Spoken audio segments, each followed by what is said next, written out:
राजधानी दिल्ली के सरोजनी नगर इलाके में दिन दहाड़े हुई एक मल्टीनेशनल कंपनी के सीईओ के घर में लूट की घटना को पुलिस ने सुलझा लिया है।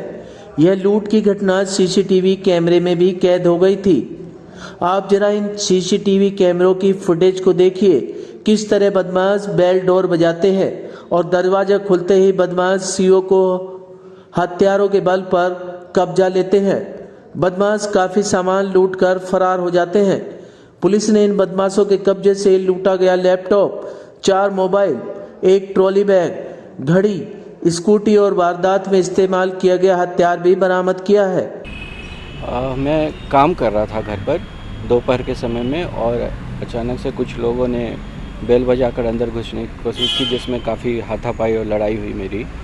उसके बाद उन्होंने वारदात की और काफ़ी नुकसान पहुंचाया, सामान वगैरह का चोरी कर लूट कर ले गए और साथ में जान की धमकी भी थी, उनके पास गन भी थी। तो उसके बाद मैंने पुलिस को इन्फॉर्म किया।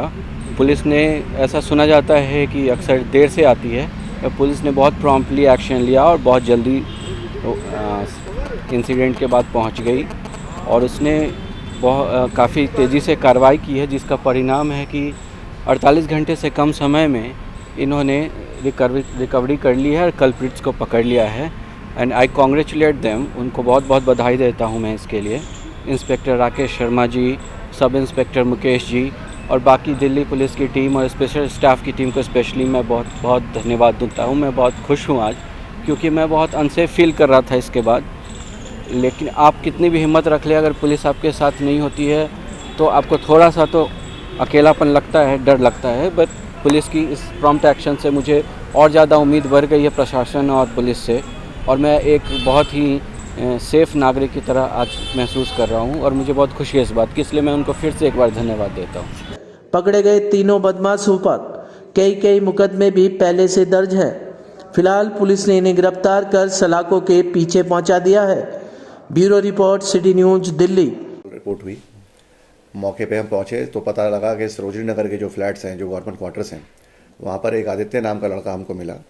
उसका घर काफ़ी अंदर से सामान बिखरा हुआ था। जाके हमने उससे बात करी तो उसने बताया कि 3 लड़कों ने दरवाज़ा खटकाया और जो मैजिक आई होती है कमरे के बाहर, जो गेट पे लगी होती है, उसके ऊपर उन्होंने बाहर से हाथ रख लिया कि जिससे वो अंदर से देख ना सके। और मैजिक आई से हाथ हटा के उन्होंने ऐसे हेलो किया जैसे कोई दोस्त हेलो करता है, और इसने इस विश्वास के साथ कि उसका कोई दोस्त है दरवाज़ा खोला और ये 3 अपराधी जो हैं अंदर घुस गए। उन्होंने मास्क लगा रखे थे और मास्क लगाए हुए में उन्होंने तीनों ने इनसे सीधा पूछा कि भाई, हमें पता लगा है कि आपके घर में 3 से 4 लाख रुपया कैश पड़ा है, बताइए कहाँ पे है। और इसने कहा कि ऐसी तो मेरे पास कोई पैसे वाली चीज़ नहीं है, कोई मेरे पास कैश नहीं है और आपको गलत खबर किसी ने दी है। तो उसके बाद उन्होंने इसके घर को रैंसैक किया। इसने जब बीच में रेजिस्ट किया तो इसको हाथ पैर बांध के उन्होंने कमरे के अंदर बैठा दिया और उनके पास हथियार भी था। एक कट्टा है जो हमने बरामद भी कर लिया उनसे, लोडेड कट्टा था उनके पास में। और उसके बाद में इसके घर में जो लैपटॉप थे, मोबाइल फ़ोन थे, जितने भी इस तरह के एक्सपेंडेबल्स थे, वो सारे के सारे इन्होंने ले लिए। चलते चलते इनके हाथ में एक स्कूटी की चाबी मिली। इन्होंने पूछा वो स्कूटी कहाँ है, वो स्कूटी भी है, साथ में ले गए। जब मौके पे जाकर हमने दरियाफ्त करी, मेरी टीम स्पेशल स्टाफ की एसीपी अमरिंदर और इंस्पेक्टर स्पेशल स्टाफ राकेश, और इन्होंने तो पीछे अभी हाल फिलहाल में बहुत अच्छे गैंग बस्ट किए हैं। एक ऑटो लिफ्टिंग का भी गैंग इन्होंने बहुत अच्छा बस्ट किया है, इंटरस्टेट। तो इनको मैंने यही चैलेंज दिया था कि आप ये देखें कि जनता जो है यहाँ पर, सरकारी नौकरी में सब काम करने वाले हैं, इनके अंदर जो दहशत बैठ गई है इस क्राइम से, वो दहशत ख़त्म होनी चाहिए और वो भी रियल टाइम में ख़त्म होनी चाहिए। नहीं तो ये होता है कि पुलिस काम करती भी है, वो बात पुरानी हो जाती है। और हमने ये लक्ष्य लिया था कि हम इसको 2 दिन से अंदर अंदर वर्कआउट करके दिखाएंगे, और जो डर आज जनता के चेहरों पे हमें दिख रहा है, वही डर हमें क्रिमिनल के चेहरे पे लाना है। यही हमारा उद्देश्य था। इस उद्देश्य के साथ हमारी टीम ने काम किया। इंटेरोगेशन के दौरान एक हमें बहुत छोटा सा क्लू मिला। कंप्लेनेंट ने यह बताया कि उन 3 लड़कों ने एक बार शुभम नाम लिया था। हमने अपने पूरे रिकॉर्ड्स के अंदर जितने भी शुभम नाम के एक्यूज्ड अब तक अरेस्ट हुए थे, सारों की हमने शिनाख्त करी और डोजियर से हमने उस शुभम को लोकेट करा।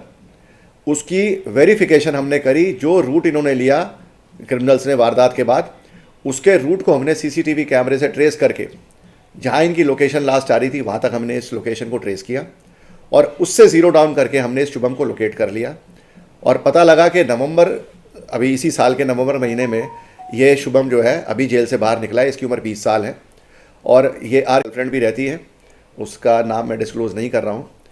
उसको इसने वादा किया था कि क्रिसमस जो आ रहा है उस पर एक बहुत महंगा गिफ्ट इसको देगा और उस गिफ्ट को देने की लालसा से इसने शरीफुल, जो इस पूरे गैंग का मास्टरमाइंड है, और आरिफ अलियास चेता, ये इसके दो साथी थे जिनको इसने साथ में रोप इन किया। शरीफुल जो है वो जामिया नगर का रहने वाला है और ई रिक्शा भी चलाता है, और आरिफ जो है वो निज़ामुद्दीन का रहने वाला है। इन तीनों के ऊपर पहले भी स्नैचिंग की, चोरी की और रॉबरी की वारदातें के मुकदमे इन पे दर्ज हैं और रिकॉर्ड टाइम में हमारी टीम ने इस तीनों के अपराधियों को गिरफ्तार करके कंप्लीट रिकवरी इसके अंदर इफेक्ट की है और ये एक सराहनीय काम इन्होंने किया है। वैद बाबूराम वर्मा, 15 सालों का इलाज का भरोसा। हमारे यहाँ आयुर्वेदिक औषधियों के द्वारा सभी बीमारियों का सुविधाजनक इलाज किया जाता है, जैसे खांसी, सांस, दमा, बुखार, टाइफाइड, मलेरिया, पीलिया, बवासीर, शुगर, हेपेटाइटिस, खूनी बवासीर, पिरमे, श्वपनदोष, लघु शंका आदि का इलाज आयुर्वेदिक पद्धति द्वारा किया जाता है। इसके अलावा सभी बीमारियों की जांच भी तसल्ली बख्श की जाती है, जैसे अल्ट्रासाउंड, एक्सरे, ईसीजी, रक्त, मलमूत्र, वीर्य की जांच इत्यादि। हमारे यहाँ दिल्ली सरकार द्वारा टीकाकरण, टीबी का इलाज व जांच मुफ्त की जाती है। हमारा पता है वैद बाबूराम वर्मा चैरिटेबल सोसाइटी, 329 गली number 9, Mandoli extension, near Nand Nagri bus depot के सामने, दिल्ली 93। आप हमारे नंबरों पर भी संपर्क कर सकते हैं। हमारे फ़ोन नंबर हैं 9213329205, 9211478312, 9910418312। आप हमारे चैनल पर भी दिए गए नंबरों पर भी संपर्क कर सकते हैं। हमारा फ़ोन नंबर है 8506973234।